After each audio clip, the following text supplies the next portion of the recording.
Friends, welcome to youtube.com Dr. Vet channel. I am Dr. P.R. Patel, Professor and Head, Veterinary Medicine, Aravalli Veterinary College. Now in this Dr. Vet section, we are coming with a new section that is a differential diagnosis for veterinary practitioners.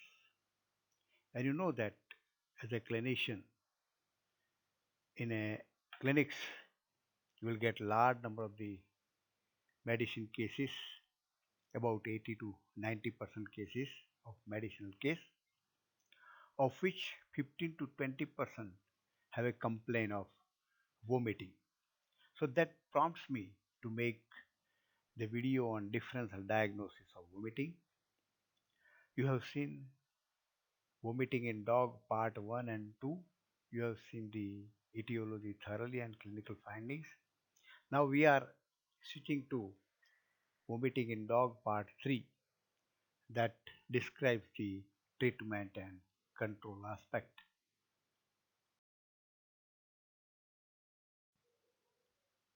For preparation of this video, I have compiled a lot many information. At the same time, I have added my experience and experience of my veterinary brothers who are at clinics. Now going to the treatment and control. If there is a short term or even occasional vomiting, which is generally not associated with other abnormalities, require very simple treatment and there will be cure. Coming to the rational treatment, the four areas of abnormalities are to be treated for making the complete treatment and successful treatment. One is provide a specific treatment according to etiology. We have seen a big list of etiology. So etiological diagnosis is very much important. Correction of etiology solves many problems. Second is vomiting treated by anti-emetic drugs, which is also very much necessary to stop the vomition. The third part is treatment of consequences of vomiting. Treatment of vomiting plus the treatment of consequences it has got in the body. It also require important therapy. And the fourth part is a symptomatic treatment of causative disease and consequences of the underlying causes.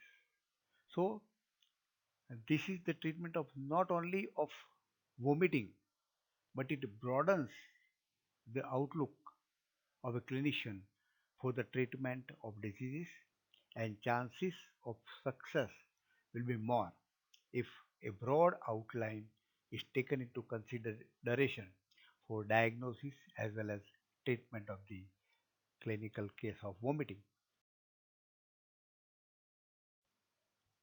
Coming to the first part, a specific treatment, the vomiting is controlled by identifying and eliminating the cause or a disease. By giving the treatment of vomiting, we can cure vomiting, but it will reoccur again unless and until disease is not cured. We have seen the big list of etiology, but most common are major causes are from gastrointestinal tract, especially gastritis, acute and chronic gastritis, mostly acute gastritis. Most of the causes are dietary causes, both quality, quantity, and time of feeding, or allergy, dietary allergy. In this condition, allow the digestive system time to recover and to be all right. Automatically, the vomiting will be controlled. The less common causes are related to, which is in the second in the list, are the disease of liver, kidney, brain, stress, and motion sickness. Arriving at a definite diagnosis prior to symptomatic treatment is best and a cost effective approach which be useful for the owner as well as animal as well as of your practice to flourish as like anything. Coming directly to the treatment of vomiting treated by anti-emetic drugs. The anti-emetic drugs are used to control excessive vomiting, and this treatment is a must to prevent further tissue anoxia and help in adequate tissue perfusion. The vomission causes dehydration and other consequences. So it causes a tissue anoxia and poor tissue perfusion because of dehydration and hypovolemic shock. To prevent this, immediate treatment is necessary. Tissue anoxia, the brain, kidney, and heart are very sensitive to this. If there is tissue anoxia or adequate tissue perfusion is not there, then there will be necrosis of the tissue of important organs. And even if we give the treatment, treatment will not be successful. So this is antiemetic drugs treatment is also important. Here I have mentioned a very few drugs. A big list is available with many advantages and disadvantages. But those which are common and commonly used by practitioners, I have mentioned here. One is the phenothiazine tranquilizers. These drugs inhibit the activity of CRTZ, chemoreceptor triggering zone in the medulla, and it also inhibit vomiting center. Work is over. Stop vomiting. The drugs are acetaminophen, chlorpromazine, and prochlorperazine.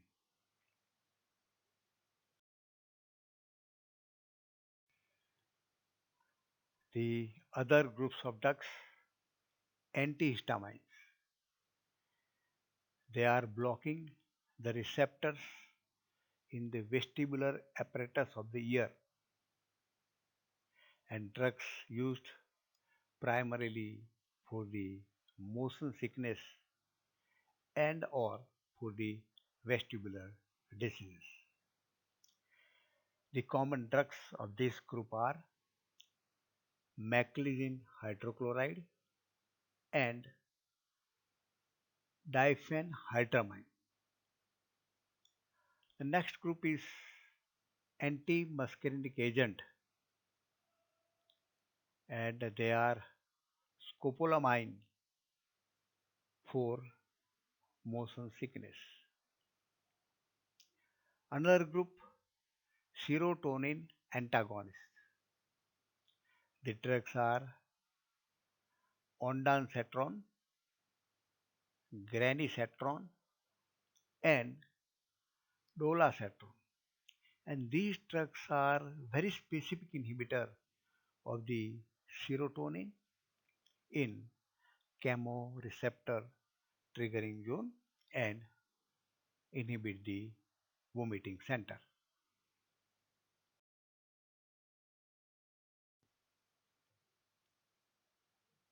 Meropitant effectively stops acute vomiting to a wide variety of causes and also used for the motion sickness.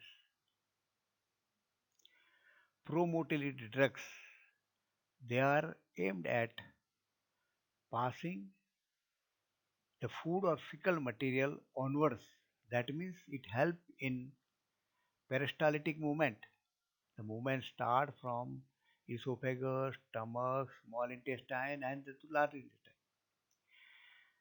That means passing ingesta expelled in a retrograde direction. The important drugs are metoclopramide, ranitidine, and cisapride.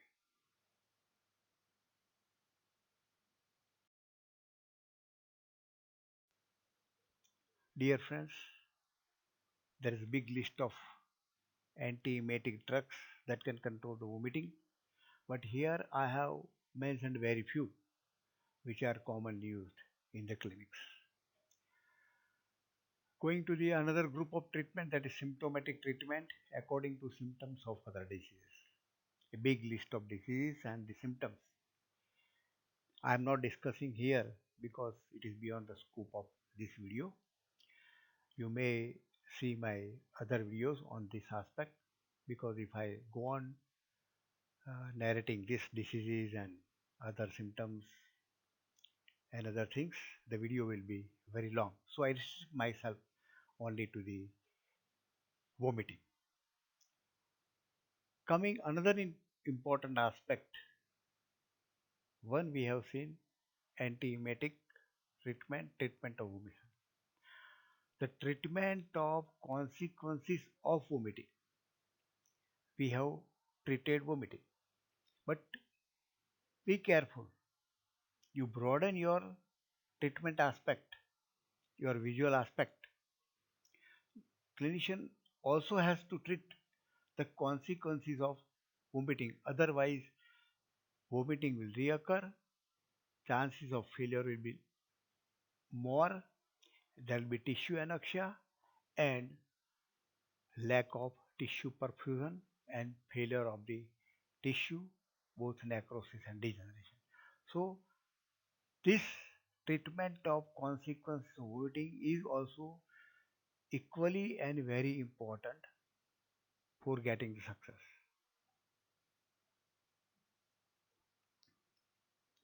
The vomiting results in loss of water, causes dehydration, accumulation of nitrogenous product in the blood, azotemia, loss of potassium, hypokalemia, loss of hydrochloric acid, that means chloride ion, hypochloremia, loss of hydrochloric acid through vomiting. It causes metabolic alkalosis in the body and paradoxical aciduria. That is due to losses of secretion rich in potassium, chloride, and hydrogen. For this, intravenous fluid should be given for the correction of this dehydration, electrolyte imbalances, and acid base disturbances. To correct alkalosis and hypokalemia and hypochloremia, the fluid of choice is a simple 0.9% saline and 0.25% potassium chloride at a regular interval depending upon the dehydration status of the animal. So here I have nothing given a new, but I have broadened your concept for the diagnosis and treatment. So how clinician get the better success with broad approach for the diagnosis and treatment.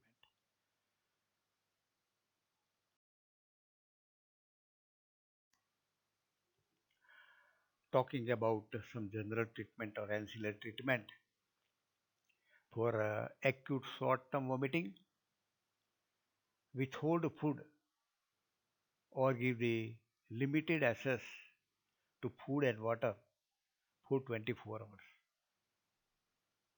If the vomiting has stopped after 24 hours, the dog may be offered a small amount of very easily digested food. If no further vomiting occurs, feeding can usually be slowly resumed. The animal become normal. So offering food and water is also important aspect. If there is a persistent vomiting, it causes metabolic acidosis because the loss of the excess base. Now reverse is the condition. But hypovolemia is there. Sometimes it may not be there because the animal is regularly taking water. Poor tissue perfusion, hypoxia, and lactic acidosis. It is required to be treated. We have seen the motion sickness that can be minimized with conditioning animal to travel. Frequently take the animal for roaming, make them to travel to a short distance. So animal may be conditioned to travel. Motion sickness will be reduced. Or by giving medication prior to traveling. In this condition, provide sedation by sedative drugs, tranquilizers, sedative, and antihistamines.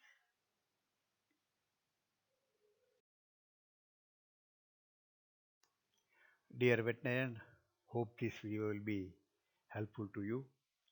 Requested to share to as many veterinarians as possible. Press like button. Don't forget to subscribe and support and promote this channel so that I can continuously feeding the video to this channel. Thank you very much for observing this video.